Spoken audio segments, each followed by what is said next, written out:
Bonjour à tous et bienvenue dans votre hebdomadaire de My Modern UI TV en partenariat avec monwindowsphone.com. Suite à vos retours lors de la précédente hebdo, j'ai fait quelques tests lors des quotidiennes et j'ai donc mis un filtre aigu sur ma voix, mais j'ai également ralenti mon débit de parole, en espérant que ces modifications conviennent à la majorité d'entre vous. Bref, démarrons, nous sommes le dimanche 24 mai 2015 et voici la sélection de la rédaction sur les actualités les plus importantes de la semaine du 18 au 24 mai 2015 sur monwindowsphone.com.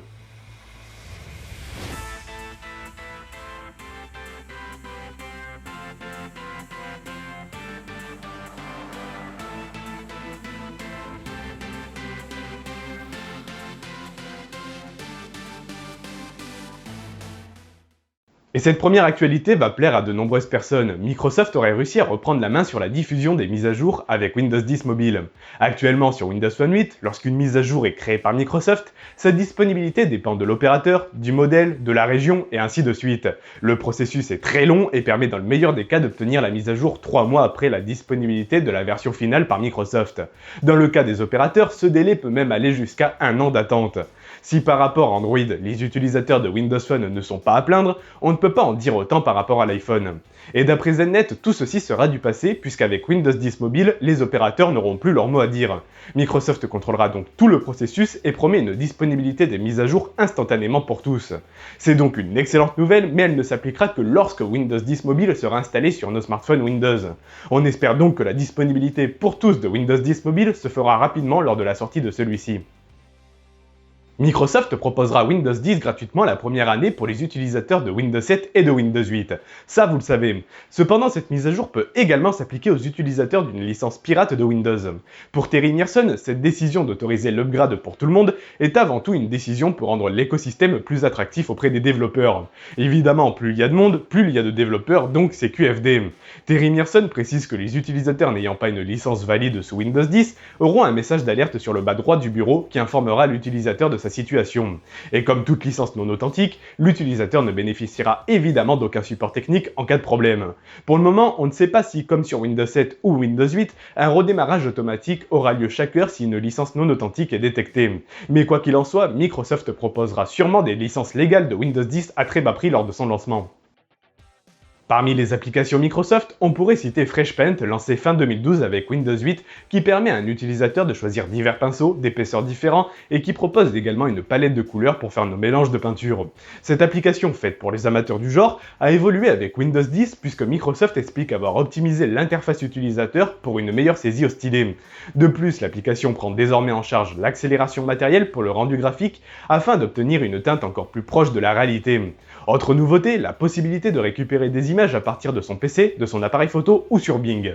Cette nouvelle version est disponible en preview sur le store bêta de Windows 10 et le sera prochainement sur la version mobile du système. VLC, le célèbre lecteur multimédia multicodec, rencontre le succès sur une plateforme soi-disant sans utilisateur, puisque Thomas Nigro, qui est l'un des développeurs de la version Windows Phone, a annoncé que l'application avait été téléchargée plus de 1 million de fois sur Windows Phone depuis son lancement public en début d'année 2015. Donc félicitations à l'équipe Vidéolan et merci à eux pour ce magnifique player disponible sur le store Windows, que ce soit PC, tablette ou phone. Rumeur folle ou pas, mais Motorola, ce constructeur appartenant anciennement à Google et désormais à Lenovo, aurait été aperçu sur le site de test Basemark OS 2 avec un smartphone tournant sous Windows Phone. En effet, sur ce site, on y voit l'apparition du modèle TC70XX11 de Motorola Solutions tournant sous Windows Phone. On y apprend que ce smartphone aurait une résolution de 1280 par 720 pixels, un processeur dual-core et ben c'est tout. Reste maintenant à savoir si Lenovo va concrétiser son smartphone sous Windows Phone avec Motorola et si celui-ci ne sera pas une exclusivité pour un opérateur. La semaine dernière, la build 10080 faisait son apparition sur nos téléphones pour les membres du programme Windows Insider. Comme pour chaque nouvelle build, celle-ci est proposée d'abord par la voie rapide appelée Fast Ring. Si celle-ci ne rencontre aucun souci, elle sera par la suite publiée en Slow Ring, soit par le canal lent des mises à jour. Et Gabriel Holl, responsable du programme Windows Insider, a confirmé que la build 10080 ne sera pas disponible sur le canal lent des mises à jour, puisque de nombreux bugs ont été remontés sur cette dernière. Gabriel Holl précise donc que pour les testeurs ayant choisi le canal lent, ils devront attendre la prochaine build. D'après Double qui est plutôt une source en général fiable, Microsoft envisagerait de proposer aux utilisateurs de Windows XP une mise à niveau vers Windows 10 Home pour 40$. L'information n'a pas été confirmée par Microsoft, ni même démentie, mais il est fort probable que cette rumeur s'avère vraie. En effet, l'enjeu est de taille car Windows XP représente encore 17% du parc total des PC fixes dans le monde. De plus, Microsoft a souvent fait des promotions à chaque lancement de Windows, avec des licences allant de 30 à 50€ environ, donc cette rumeur semble totalement fondée. Quoi qu'il en soit, elle le sera réellement quand nous aurons officiellement des tarifs. Gabriel Hall a demandé sur Twitter si on souhaitait tester une nouvelle build de Windows 10. Évidemment, les réponses ont été positives et du coup, une nouvelle build portant le numéro 10122 est sortie. Concernant les nouveautés de cette build, Microsoft évoque une meilleure ergonomie dans le menu démarrer. Le mode Continuum pour vos appareils hybrides continue quant à lui d'être amélioré. Au niveau du navigateur internet Microsoft Edge, on note l'apparition d'une nouvelle page d'accueil affichant vos top sites, des applications suggérées et du contenu issu de MSN. On note également un changement de comportement des applications par défaut, ainsi que la refonte de l'application Insider Hub. Autre détail, mais des nouvelles versions des applications natives au système, que ce soit les mails, le store bêta, les applications MSN et j'en passe, vous seront proposées après l'installation de la build 10122. La liste des nouveautés n'est bien évidemment pas exhaustive, tout comme je n'ai pas évoqué les corrections de bugs qui sont nombreux. Quoi qu'il en soit, cette nouvelle build est déjà disponible uniquement via le canal rapide des mises à jour pour les Windows Insider. Et petite note aux possesseurs de puces graphiques AMD, pensez à faire vos mises à jour via Windows Update car sinon vous aurez de nombreux crashs avec Internet Explorer ainsi qu'avavec Microsoft Edge. Madosma, c'est son petit nom et c'est le dernier smartphone de la société japonaise Mass Computer et il tourne sur Windows Phone. Que dire sur ce smartphone? Tout d'abord, il possède un design arrondi, il tourne sur Windows Phone 8.1 évidemment, il possède un écran de 5 pouces avec une résolution de 1280 par 720 pixels, au niveau du processeur, on parle d'un Qualcomm Snapdragon 410 cadencé à 1,2 GHz, côté mémoire, ce sera 8 Go de mémoire interne extensible via microSD et 1 Go de RAM. Pour la batterie, il faudra se contenter d'un petit 2300 mAh, c'est donc un smartphone bas, voire milieu de gamme que nous propose Mass Computer. Cependant, il est fort probable que celui-ci soit réservé au marché japonais et la marque va avoir fort à faire pour vendre celui-ci dans un pays où Windows Phone ne représente que 0,4% de part de marché. Donc bienvenue et bonne chance à eux. Asus, par la voix de son président John Hessie, estime que Windows n'est pas un bon choix pour équiper ses nouveaux smartphones. Selon lui, l'atout de Microsoft avec Windows, c'est la productivité. Celle-ci est bien présente sur PC, mais absente sur téléphone mobile à cause des petits écrans.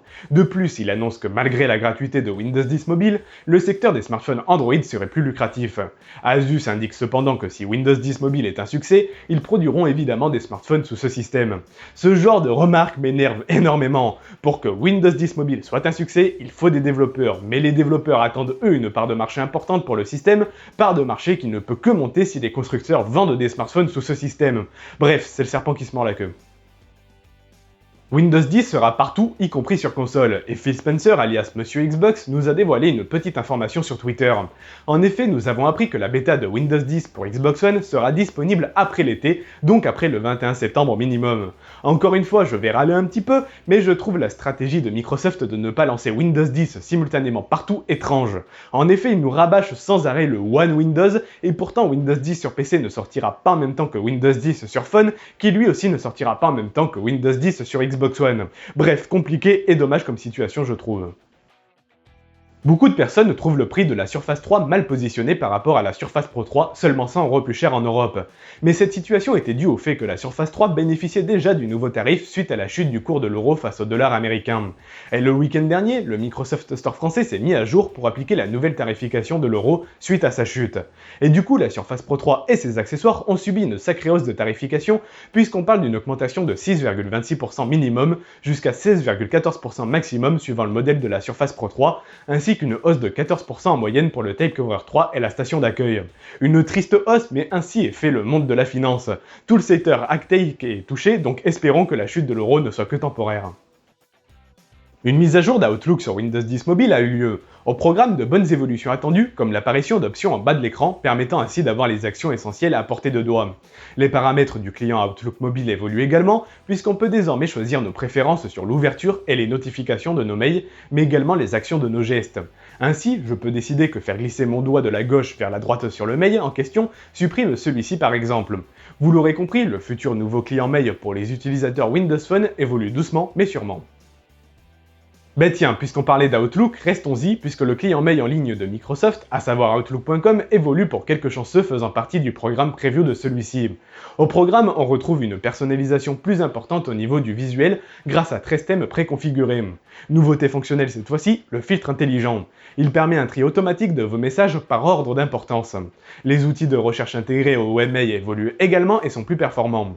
Pour conclure, on pourrait également parler de l'arrivée des plugins tierces dans votre webmail, comme Uber par exemple.